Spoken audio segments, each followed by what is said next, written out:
Eksplorasi dan pengelolaan sumber daya genetik merupakan hal yang sangat penting karena menjadi fondasi utama bagi keberlanjutan pertanian, ketahanan pangan nasional, dan juga kedaulatan benih nasional. Keanekaragaman genetik yang terdapat pada galur-galur varietas lokal merupakan bahan dasar untuk pemuliaan yang dapat menghasilkan tanaman-tanaman yang tahan terhadap hama dan penyakit, adaptif, tahan terhadap perubahan lingkungan dan cuaca ekstrim, dan juga memiliki produksi dan produktivitas yang tinggi.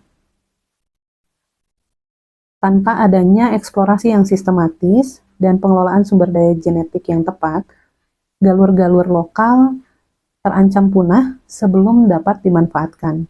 Padahal galur-galur tersebut memiliki sifat genetik yang adaptif dan bernilai ekonomi tinggi. Oleh karena itu, pengelolaan sumber daya genetik bukan hanya mengenai konservasi, namun juga investasi jangka panjang bagi keberlanjutan pertanian dan juga peningkatan perekonomian masyarakat. Permasalahan yang sering dihadapi di lapangan dalam eksplorasi dan pengelolaan sumber daya genetik antara lain minimnya dokumentasi varietas lokal, sehingga banyak potensi genetik yang belum tercatat secara ilmiah, penggunaan benih asalan yang masih marak di petani yang menyebabkan degradasi mutu genetik. Selain itu, alih fungsi lahan yang masif serta dominasi varietas komersil yang mengancam kelestarian varietas lokal. Keterbatasan anggaran, kurangnya pelatihan teknis untuk ASN pelaksana, dan belum adanya mekanisme formal yang mendukung peran ASN non-struktural dalam konservasi juga menjadi hambatan besar. Akibatnya, upaya pengelolaan sumber daya genetik seringkali bersifat sporadis, tidak terkoordinasi, dan belum menjadi prioritas dalam kebijakan daerah. Gagasan ini merupakan pendekatan inovatif yang menempatkan ASN pelaksana sebagai aktor utama dalam pengelolaan sumber daya genetik melalui aksi nyata di lapangan.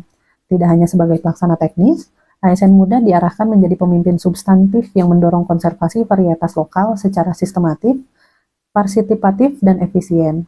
Gagasan ini juga menjadi bentuk integrasi antara pengelolaan sumber daya genetik dengan sistem merit ASN, sekaligus membuka ruang kontribusi bagi ASN non-struktural untuk berperan strategis dalam pembangunan berkelanjutan dan juga ketahanan pangan nasional. Gagasan ini memunculkan model kepemimpinan baru yang berbeda dengan model kepemimpinan konvensional yang lebih terpusat dan juga hierarki. Gagasan ini memunculkan model kepemimpinan berbasis aksi nyata, memunculkan ASN pelaksana sebagai aktor utama yang berperan di lapangan sebagai koordinator maupun sebagai pelaksana teknis. Dengan adanya gagasan ini, diharapkan ke depannya dapat direplikasi di daerah-daerah lain, sehingga eksplorasi dan juga pengelolaan sumber daya genetik dapat dilakukan dengan lebih baik. Gagasan ini juga membentuk citra positif untuk unit kerja yang menjadi pelopor pengelolaan sumber daya genetik dan membuka peluang untuk replikasi secara sederhana dan berdampak nyata.